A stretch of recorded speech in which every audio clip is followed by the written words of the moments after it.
하나님 말씀은 열왕기하 19장 20절에서 37절까지 말씀입니다. 아모스의 아들 이사야가 히스기야에게 보내 이르되, 이스라엘 하나님 여호와의 말씀이 내가 아수르 왕 산헤립 때문에 내게 기도한 것을 내가 들어노라 하셨나이다. 여호와께서 아수르 왕에게 대하여 이같이 말씀하시기를, 처녀딸 시온이 너를 멸시하며 너를 비웃었으며 딸 예루살렘이 너를 향하여 머리를 흔들었느니라. 내가 누구를 꾸짖었으며 비방하였느냐? 누구를 향하여 소리를 높였으며 눈을 높이 떴느냐? 이스라엘의 거룩한 자에게 그리하였도다. 내가 사자들을 통하여 주를 비방하여 이르기를, 내가 많은 병거를 거느리고 여러 산 꼭대기에 올라가며 레바논 깊은 곳에 이르러 높은 백향목과 아름다운 잣나무를 베고 내가 그 가장 먼 곳에 들어가며 그의 동산의 무성한 수풀에 이르리라. 내가 땅을 파서 이방의 물을 마셨고 나의 발바닥으로 애굽의 모든 강들을 말렸노라 하였도다. 내가 듣지 못하였느냐? 이 일은 내가 태초부터 행하였고 옛날부터 정한 바라. 이제 내가 이루어 너로 견고한 성들을 멸하여 무너진 돌무더기가 되게 함이니라. 그러므로 거기에 거주하는 백성의 힘이 약하여 두려워하며 놀랐나니 그들은 들의 채소와 푸른 풀과 지붕의 잡초와 자라기 전에 시든 곡초같이 되었느니라. 내 거처와 내 출입과 내가 내게 향한 분노를 내가 다 아노니 내가 내게 향한 분노와 내 교만한 말이 내 귀에 들렸도다. 그러므로 내가 갈고리를 내 코에 꿰고 재갈을 내 입에 물려 너를 오던 길로 끌어 돌이키리라 하셨나이다. 또 내게 보일 징조가 이러하니 너희가 금년에는 스스로 자라난 것을 먹고 내년에는 그것에서 난 것을 먹되 제3년에는 심고 거두며 포도원을 심고 그 열매를 먹으리라. 유다 족속 중에서 피하고 남은 자는 다시 아래로 뿌리를 내리고 위로 열매를 맺을지라. 남은 자는 예루살렘에서부터 나올 것이요 피하는 자는 시온 산에서부터 나오리니 여호와의 열심이 이 일을 이루리라 하셨나이다 하니라. 그러므로 여호와께서 아수르 왕을 가리켜 이르시기를, 그가 이 성에 이르지 못하며 이리로 화살을 쏘지 못하며 방패를 성을 향하여 세우지 못하며 치려고 토성을 쌓지도 못하고 오던 길로 돌아가고 이 성에 이르지 못하리라 하셨으니 이는 여호와의 말씀이시라. 내가 나와 나의 종 다윗을 위하여 이 성을 보호하여 구원하리라 하셨나이다. 이 밤에 여호와의 사자가 나와서 아수르 진영에서 군사 18만 5천 명을 친지라. 아침에 일찍이 일어나 보니 다 송장이 되었더라. 아수르 왕 산헤립이 떠나 돌아가서 니느웨에 거주하더니 그가 그의 신 니스록의 신전에서 경배할 때에 아드람멜렉과 사레셀이 그를 칼로 쳐 죽이고 아라랏 땅으로 그들이 도망하매 그 아들 에살핫돈이 대신하여 왕이 되니라. 아멘. 여러분, 우리가 어제의 말씀을 좀 정리하고 오늘 말씀으로 좀 들어가도록 하겠습니다. 어제 여러분 어떤 말씀이 있었느냐? 남유다에 대한 상황을 이야기했고 그 남유다의 왕은 히스기야였다는 말씀을 드렸죠. 그리고 남유다에 아수르 왕이 쳐들어왔습니다. 그리고 그 쳐들어온 그 아수르를 대응하기 위해서 히스기야가 그 왕에게 돈과 금과 은을 갖다 이렇게 바쳐 그렇게 해서 좀 어떻게 협상을 해보려고 했던 그 히스기야의 모습을 우리가 살펴봤죠. 그리고 애굽에게도 좀 요청을 했습니다. 정작 나를 도와줄 것 같았던 애굽은 끝내 자기를 도와주지 않았던 모습도 우리가 살펴봤죠. 그리고 지금 아수르가 쳐들어와서 많은 지역이 점령을 지금 당해 있는 그런 상황입니다. 그러니까 자칫 지금 나라가 완전히 멸망할 수도 있는 그런 상황이고 또 우리의 힘으로 아수를 이겨낼 수 있는 힘도 없는 그런 상태입니다. 그러니까 완전 풍정등화의 그런 상태였죠. 그래서 히스기야가 할 수 있는 게 하나밖에 없었습니다. 그래서 무엇이었냐면 기도하는 일밖에 없었어요. 그래서 무릎을 꿇고 정말 하나님께 간절히 기도하는, 그래서 우리의 기도와 히스기야의 기도가 무엇이 다른가에 대해서 우리가 어제 새벽 말씀에 이렇게 말씀을 나누었습니다. 그리고 오늘 말씀해 보니까 그 히스기야가 기도할 때 선지자들부터 들었던 말씀이 있는데 그 말씀을 여러분 한번 보세요. 20절 말씀입니다. 아모스의 아들 이사야가 히스기야에게 보내 이르되 이스라엘 하나님 여호와의 말씀이 내가 아수르 왕 사네립 때문에 내게 기도하는 것을 내가 들었노라 하셨나이다. 이렇게 얘기합니다. 그러면 히스기야가 기도를 했거든요. 근데 하나님이 들으셨답니다. 내가 정말 간절히 기도했는데 하나님이 기도를 들어줬다는 거예요. 특별히 정말 절대절명인 위기 앞에서 하나님께서 그 기도를 들으셨다라고 하는 이야기를 이제 듣게 된 얼마나 감사한 마음이 히스기야에게 드는 거예요. 그리고 여러분 우리가 그 남유다도 좀 살펴봤고 북이스라엘도 살펴봤잖아요. 북이스라엘은 이미 망해 있는 그런 상태입니다. 그리고 남유다의 왕들을 쭉 보면 지금 뭐 괜찮은 왕이 없었어요. 아주 왕다운 왕, 진짜 이 사람 왕 같다라고 하는 모습 살펴볼 수 없었고 히스기야가 그래도 조금 제대로 된 왕의 모습을 지금 보여주고 있는. 그래서 북이스라엘 왕들은 다 여로보암의 길로 갔다 이런 말들이 많았고 남유다는 아직도 사실은 히스기야 전까지 계속해서 뭘 했느냐? 산당을 남겨두고 있는 그런 잘못을 하고 있는 그런 상황이었습니다. 그리고 계속 다른 나라에게 이 힘을 요청하고 있는 그런 모습. 하나님이 결국에 어떻게 하시는 거예요? 북이스라엘도 심판과 징계를 내리시고 남유다도 혼을 내시려고 하는 그런 상황에 있었던 거죠.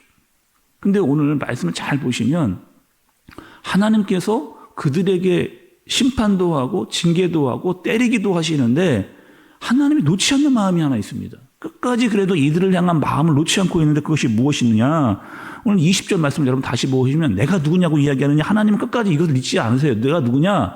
나는 이스라엘의 하나님이라는 거예요. 나는 이스라엘의 하나님, 너희의 하나님이 바로 나다라고 하는 이 사실. 내가 너희를 끝까지 붙들고 가겠다라고 하는 하나님의 그 마음을 우리가 말씀을 통해서 알 수 있게 되는 겁니다. 뿐만 아니라 일단 볼게요. 여러분 오늘 말씀에 계속 반복되는 말씀이 나왔었는데 30절 여러분 좀 보시면 유다 족속 중에서 피하고 남은 자는 이렇게 이야기하잖아요. 또 31절도 보시면 남은 자는 예루살렘으로부터 나올 것이요. 또 쭉 올라가서 여러분 4절의 마지막 부분도 한번 보세요. 당신은 이 남아있는 자들을 위하여 기도하소서 하더이다 하니라. 계속해서 이 말씀이 하나님의 마음을 이야기해 주시면서 알려주는 사실인데 그 사실은 뭐냐? 남은 자입니다. 남은 자가 있다라고 하는 사실을 계속해서 이야기를 해주는 그 말씀을 볼 수가 있어요. 우리가 여러분 예레미야서를 볼 때도 우리 이 얘기했잖아요. 남아있는 자들이 있었습니다. 예레미야에서의 남은 자들은 누구였어요? 바벨론으로 끌려갔지만 거기서 살아남아서 다시 돌아오는 그 사람들이 누구였느냐? 남은 자들이었습니다. 또 여러분 우리가 엘리야 때도 마찬가지거든요. 엘리야가 나 혼자 남았구나 진짜. 그 아합과 이세벨의 어려움을 당하고 있을 때 엘리야가 영적으로 완전히 바닥을 치고 있을 때 엘리야가 정말 나 혼자구나 라고 이야기했을 때 하나님께서 이 엘리야에게 해줬던 말씀이 뭐예요? 너 말고도 남아있는 자 7천이 있다. 이 남아있는 자에 대해서 하나님께서 이야기를 그때도 해주셨다는 거예요. 그러니까 계속 하나님은 하나님의 마음을 이야기해 주시면서 계속 남은 자가 있다. 남은 자가 있다. 남은 자가 있다. 이 남은 자는 여러분 누구의 결국에 남은 자는 누굽니까? 끝까지 하나님을 따르고자 믿음을 가지고 지키고 있는 자, 신앙을 놓지 않고 끝까지 하나님을 따르고자 하는 자, 그 남은 자가 있다. 그들은 내가 끝까지 포기하지 않고 지키고 인도하며 데리고 가겠다라고 하는 의지를 내가 너희 하나님이 아니냐라고 이야기하시면서 남은 자들을 향한 말씀을 계속해서 하나님께서 해주시는 거죠. 그럼 지금 상황이 어떤 상황이라고요? 전쟁 상황입니다. 전쟁 상황이에요. 지금 까딱하면 다 죽을 수도 있는 그런 상황 가운데 있는데 하나님께서 결국에 어떻게 하시겠느냐. 여러분 31절의 말씀을 좀 보세요. 31절.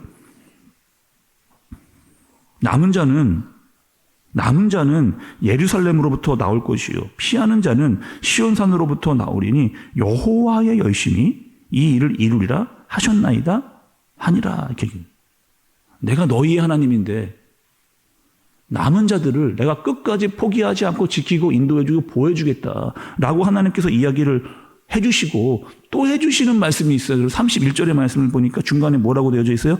여호와의 열심으로, 하나님의 열심으로 내가 이 일을 하겠다, 이렇게 이야기를 하시는 거죠. 여러분, 하나님의 열심이라고 하는 이야기가 나오면 떠오르는 인물이 하나 있잖아요. 여러분, 누구예요? 하나님의 열심 이렇게 이야기를 하면 제일 먼저 떠오르는 사람이 누구예요, 여러분? 아브라함입니다. 아브라함이 제일 먼저 떠오르잖아요. 창세기 12장에 가면 하나님께서 갈대우를 떠나라, 그렇게 이야기를 하셨으면 갈대우를 떠나는 거잖아요.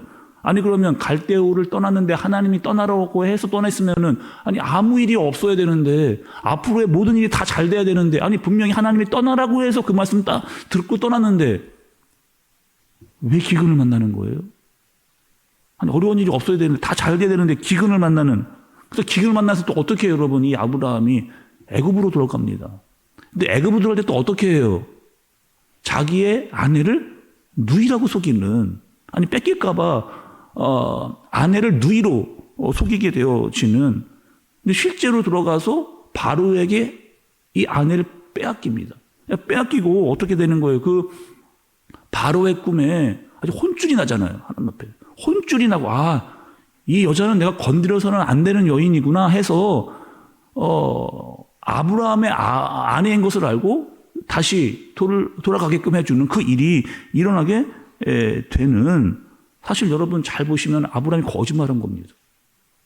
바로게 거짓말하는 잘못을 그렇게 했잖아요. 그런데 하나님께서 어떻게 하는 거예요? 그 아브라함을 지켜봐 주고 계신 거예요. 믿음이 너무 연약할 때니까 이제 막 하나님을 알고 막 하나님의 말씀대로 조금 순종하고 살아가려고 하는 그 모습을 보면서 하나님께서 어떻게 하시는 거예요? 너무나 연약한데 그를 기다려주고 지켜주고 끝까지 보호해 주시고 있는 하나님을 보여주시는 거죠. 그리고 그 아브라함이 알게 됩니다. 내 인생 가운데 하나님이 나를 지키고 인도해 주시고 보호해 주시고 함께 해 주시는구나라고 하는 사실을 누가요? 아브라함이 알게 되어지는, 사실을 알게 되어지는 거죠. 하나님의 열심이 아브라함 한 개인으로만 끝나지를 않습니다. 하나님의 열심이 아브라함 한 개인으로 끝나지를 않아요. 아브라함이 어떻게 되는 거예요? 이스라엘 민족을 이루게 됩니다. 이스라엘 민족 중에 누가 나오느냐? 예수 그리스도가 나옵니다. 예수 그리스도를 통해서 모든 민족이 구원을 얻는 그 모든 일들은 다 하나님의 열심이다 라고 하는 것을 보여주신 거죠. 여러분, 우린 누구예요?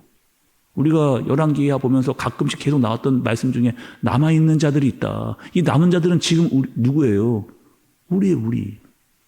하나님은 여전히 어떻게 하고 계신 거예요? 우리를 위해서 하나님이 일하고 계시다라고 하는 사실을 말씀해 주십니다. 끝까지 우리를 놓지 않고 끝까지 우리를 인도하면서 끝까지 하나님의 사람으로 내가 너를 지키겠다라고 하는 말씀을 해 주시는 거죠.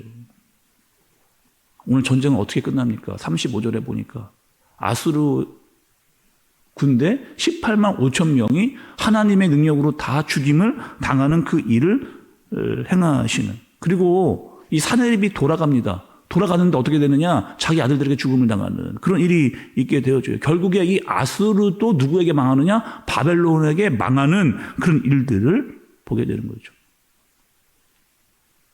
남은 자들이 어려움에 있을 때 하나님은 가만히 계시는 분이 아니다.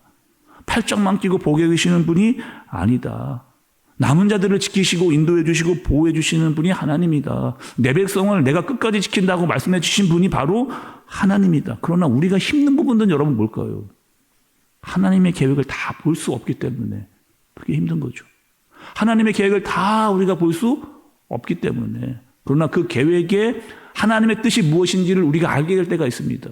혹시 오늘 뭐라고 이야기하는 거예요? 섭리라고 이야기하는 거죠. 그게 섭리입니다. 하나님의 계획을 다 알 수 없는데 하나님의 계획과 뜻과 마음을 알게 되어질 때 이런 일이 하나님 준비해 놓으신 이구나라고 하는 것을 깨닫는 것이 바로 섭리다. 그 섭리를 알 때마다 우리는 더 하나님을 의지하게 되는 거죠. 여러분, 우리 그런 마음으로 남은 자로서 하나님을 끝까지 믿고 의지하고 신뢰하고 하나님의 계획은 다 알 수 없어도 반드시 우리를 이끌고 가신다라고 하는 사실을 알고 그 섭리를 더 많이 깨달으면서 주님을 더 의지할 수 있는 저와 여러분들 되어지시길 예수님의 이름으로 축복합니다. 기도하겠습니다. 하나님 아버지, 하나님께서 우리의 기도를 들으십니다. 하나님의 사람들과 백성들을 끝까지 인도해 주십니다. 하나님, 우리가 남은 자로 하나님을 끝까지 의지하고 신뢰하고 믿음으로 살게 하여 주옵소서. 다 알 수 없어도 하나님의 계획을 알아가면서 그분의 섭리 안에 살아가게 하여 주옵소서. 하나님 아버지의 마음을 잊지 않게 하여 주옵소서. 예수님의 이름으로 기도드리옵나이다. 아멘.